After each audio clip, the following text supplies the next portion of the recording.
Well, a few months ago, Paul came to me and he asked me to preach part of this series on home, and I get the enviable task of preaching about death. I'm beginning to think that Paul doesn't like me very much. Well, actually, okay, Paul didn't ask me to preach on death per se. He asked me to preach about hospice, and I agreed right away because hospice is a subject that is very near and dear to my heart. In the past 13 years, I have lost quite a few people. I lost my mother-in-law, my father-in-law, my own father, a friend from work, my best friend, and I am in the process of losing my mom. I use the term lost. They're not lost. I know exactly where they are. They are with God in heaven, and they are not lost. They went home, and I got the enviable task of walking them home. It was an entirely enviable task. Walking someone home is a wonderful, precious experience. It isn't easy. It isn't always lovely. It can be very hard at times. But even with all of that, walking someone home is an incredible experience. What do I mean when I say walking someone home? Well, I mean what it is to be with them as they come to the end of their life and they die. We walk them home. It's a euphemism, I know. We have a lot of euphemisms when it comes to death. We talk about people graduating to glory. We talk about them passing away. We even have euphemisms for what we do when we're sick before we die. We talk about fighting our illness and conquering cancer. Because when it comes to a serious diagnosis, well, the fight is for life. You're fighting a disease that needs to be beaten into submission because that disease is trying to take your life. Oh, okay, there's another euphemism. Take your life, like your disease is trying to steal from you. And what exactly is it stealing? Well, I'll bet that you're thinking that your disease would be stealing time and life. But are you sure?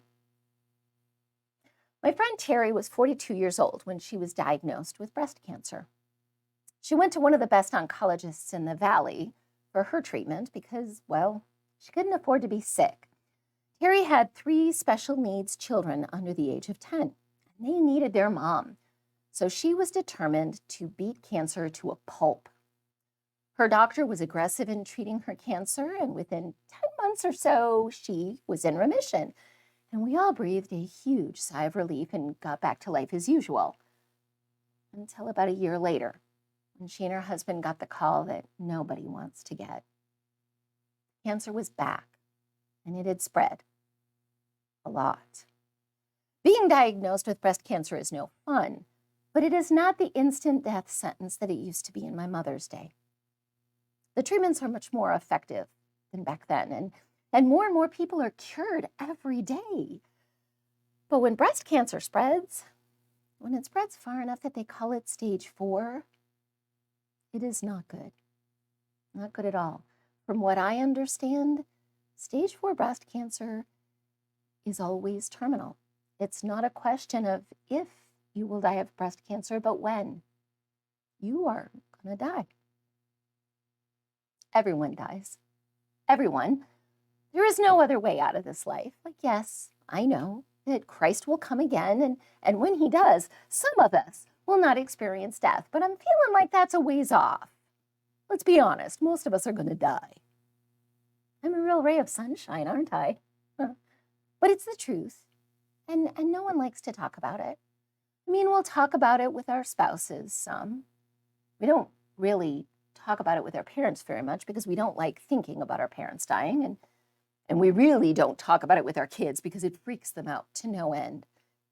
And so when it comes time to start walking someone home to God, we often have no idea how to help them make choices about the end of their life. We don't know how to help them because how do you know how to help someone let go of their life when you don't want them to die at all? And how do you let go of your own life? How do you even talk about the end of your life when you know that your death is going to break the heart of the people that you love. As Stacia mentioned earlier, along with being a United Methodist minister, I'm also a counselor. I do all the normal stuff that counselors do, but every now and then I get to do something that feels truly amazing. And for me, the most amazing experiences in counseling have all been around the subject of death. And I've learned a thing or two from those experiences. I'm like everybody else in this room. I value myself for what I'm able to get done. I'm a busy woman, and I tend to have a lot on my schedule. I like it that way. It gives structure to my days, and it helps me have a sense of meaning and accomplishment. I'm pretty sure that I am not alone in this. As a culture, we put a high value on achievement, on doing. This, however, is one of the central problems for us when we are dying, especially if we are dying in the way that doesn't happen quickly. We have the kind of disease and disability that slowly leaches away our health and vitality because we lose our ability to do. And it messes with our sense of who we are. We can't quite figure out what we're good for if we can't do things for the people that we love, if we can't take care of them somehow. It's weird, though, because, well, if you've ever been to a funeral, you know that no one stands in the pulpit crying during the eulogy while listing the accomplishments of the deceased. Our families don't weep while they talk about our promotions or how much we accomplished at work. They don't cry while they talk about the awards we've won or how much money we earned or the degrees that we earned. People cry at funerals when they talk about who the deceased was. They weep while they tell the stories of what it was like to talk with them, to laugh with them, to be with them. We cry at funerals because we loved that person and we will never be with them again, not in this life. I remember sitting next to my father as he lay on his deathbed. I didn't want him to die. He couldn't do anything for me anymore. He hadn't been able to for a long time. And at that point, he couldn't even talk to me. And yet, I did not want to let go of him. I just wanted him to be there with me. I just wanted him to be, period. Dying is hard for us, especially when we are the one dying, because we lose our ability to control things, to make things happen. We're forced to just sit back and be in the process of dying, a process we have no control over.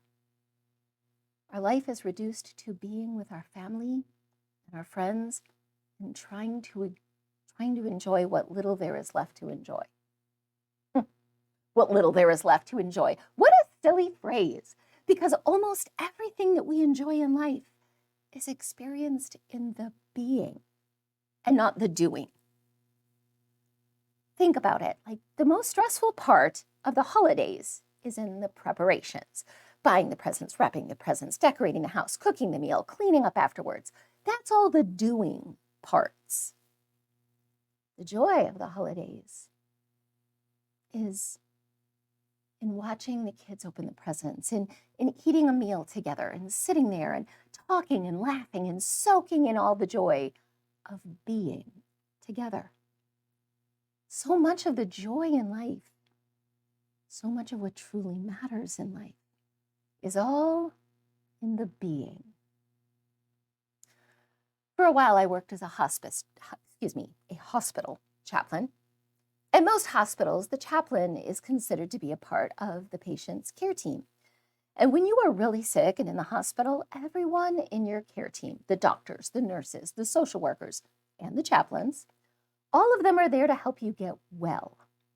It is all about the patient, and it is all about finding the cure. And barring that, it is all about extending life for as long as possible. So what do you do when there isn't going to be a cure? What do you do When folks are terminal, and extending life means you will also be extending the suffering. That's kind of difficult for medical care teams. They don't really know what to do with that because their job is to help you live longer, not to help you die. And that's where hospice comes in. Hospice has a very different focus. And no, the focus is not on death and dying. The focus on hospice is on life and living, because as you are dying, you are still alive in that process. And you are surrounded by people who love you, people who are clinging to every moment they spend with you because you are running out of moments to spend. That's why hospice care is so crucial. The idea in hospice is for you and everyone who loves you to have the best possible experience of walking home together. The goal is time, good time. Time for everyone involved, because good times give us the chance to be with one another, to say whatever needs to be said, to heal whatever needs healing, to remember everything that was good, and to take care of one another during one of the more difficult experiences in life. Hospice care is often called comfort care. Hospice care is comfort care because walking home should not be agonizingly painful, not for you and not for your family. The care team focuses on managing pain and other symptoms that cause discomfort so that you can be fully present to your loved ones. I mean, if the goal is good time, you have to be awake, comfortably awake, to soak in all of the laughter, to tell all the stories, and if possible, to share in your favorite foods even. Basically, to create as many more happy memories and share as much joy as you can. Hospice care is comfort care because walking home is an emotional experience, and everyone involved needs to be able to release their emotions in a safe environment with the care team, because the care team understands what we're going through. We should be able to talk about our needs and our feelings and not feel like we're being selfish or inconveniencing the care team, because everyone on this journey home needs care and support, not just the person who is dying. Hospice care is comfort care, because walking home should be filled with all of the good things in life. There should be all the comforts of home if that's possible. Things like sleeping in your own bed or lounging in your favorite chair, watching TV and taking a snooze. Even if you can't be at home, there should be all the smells of home, like roasting chicken and cookies baking in the oven. You should be able to step outside and smell creosote toasting in the summer heat or wet concrete after the rain. You should be able to sit on your patio with your friends and your family, getting buzzed by hummingbirds coming to the feeder while you watch the vivid colors of an Arizona sunset. And if it sounds like it would take a lot of work to make all of this happen, well, it is. It's going to take everyone who loves you, who can be with you on the journey home. And it is going to take a whole team of doctors and nurses and social workers and chaplains. It takes a whole team to provide comfort care to you and to your family. And you all deserve that care. You deserve all the good time you can get, because life is a gift from God and death is not the end. It's just the beginning of the next chapter. And before this chapter ends, you want to spend what's left of it with your loved ones. And this is why hospice focuses on life. However long life lasts, whether it's just a few more days or if it's months and months and months, hospice is about embracing all that is good in life as we walk our loved ones home. Hospice is about increasing the quality of the time we have so that we can be together. Terry lived for quite a while after being diagnosed with stage 4 breast cancer. Her oncologist was like a wizard, uncovering new treatments and combinations of medications that would buy her some time to be a mom, to be a wife, to be our favorite usher at church. And this went on for years.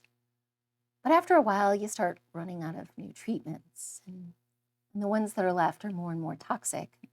And after one of her treatments left her very near death and hospitalized for several weeks, Terry and her husband decided that that was it.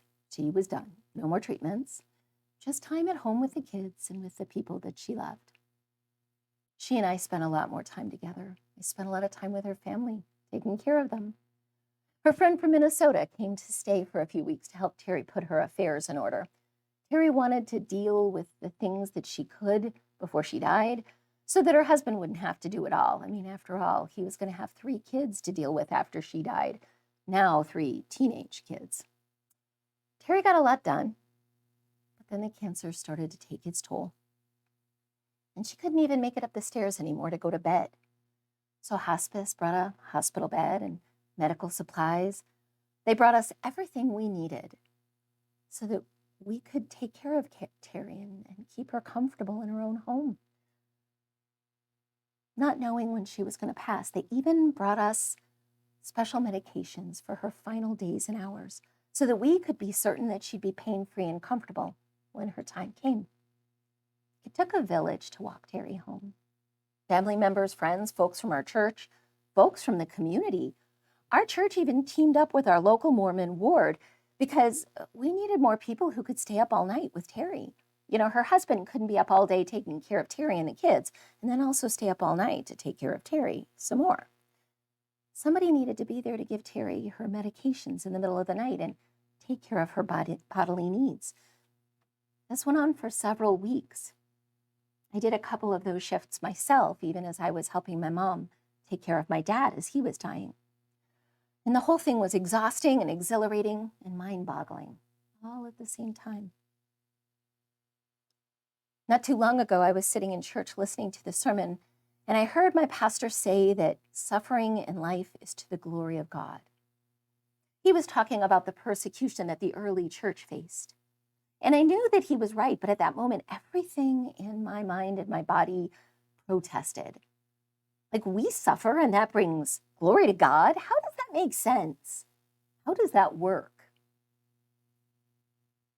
Terry died on February 11th, 2018.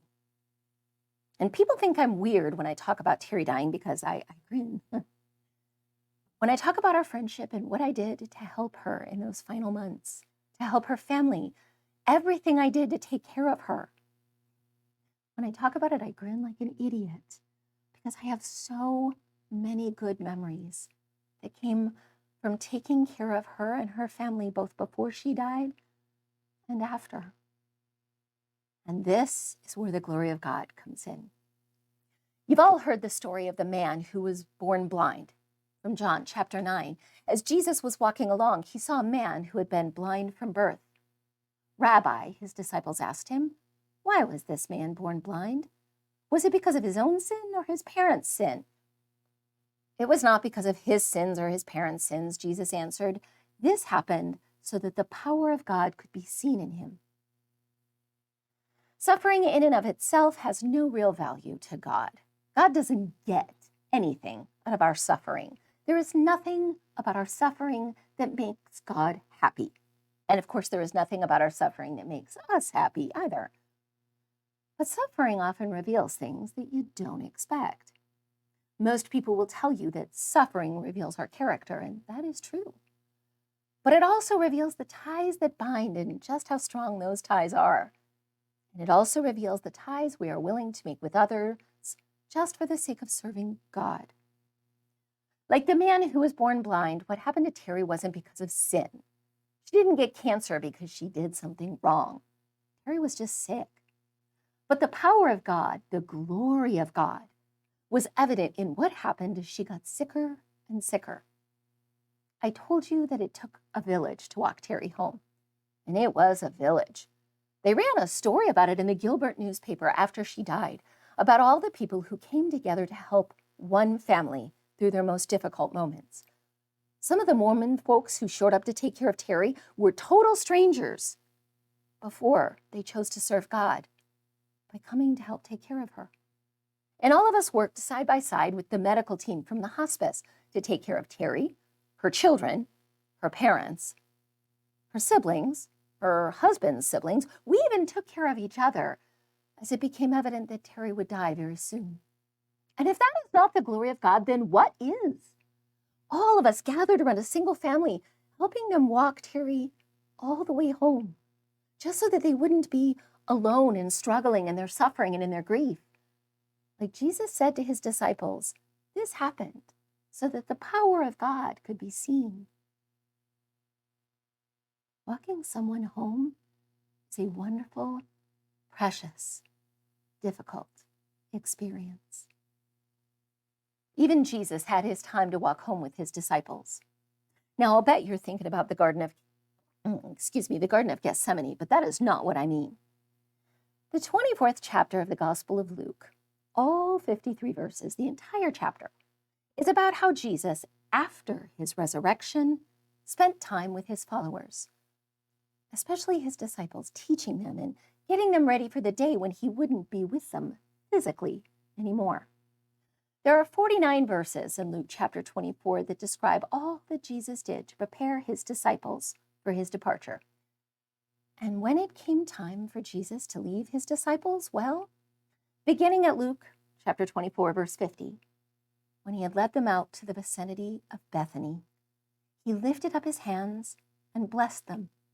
And while he was blessing them, he was taken up into heaven and left them. And then they worshiped him and returned to Jerusalem with great joy and were continually in the temple, blessing God. I want you to hear that again. While Jesus was blessing them, Jesus was actively in the act of blessing them, still speaking to them as he was taken up into heaven. Now, this is the second time that the disciples lost Jesus. Except this time, instead of denying that they knew him or hiding in the upper room in fear after his crucifixion, this time, having walked Jesus home, having seen him heading home with their own eyes, they worshiped and returned to Jerusalem with great joy. My friends, death is death, and loss is loss, and grief is grief. And yet, how you walk home changes everything for the people that walk with you on that journey. And you have a choice about how you will walk home. We need not fear death, but we often do, mostly because we have no idea how hard it will be. We have no idea how we will die, how long it will take, or if it will be painful. And these things can terrorize us. But hospice is there to help us walk home with dignity, without undue pain and suffering, surrounded by our loved ones, fully supported by a care team who is dedicated to helping us have what we need to walk home together, to be together in the best possible ways. God didn't intend for death to terrorize us. Death is simply the doorway between this world and the glory of our home in the next. And while there is nothing wrong with fighting to live, there is also an awful lot to be said for not fighting, returning to hospice care so that you can gather your loved ones around you so that they can walk you home, and so that you will be able to bless them and continue blessing them even as you are lifted up into heaven, so that they can worship God and rejoice because you are finally home and they saw it with their own eyes. May God be praised. Amen.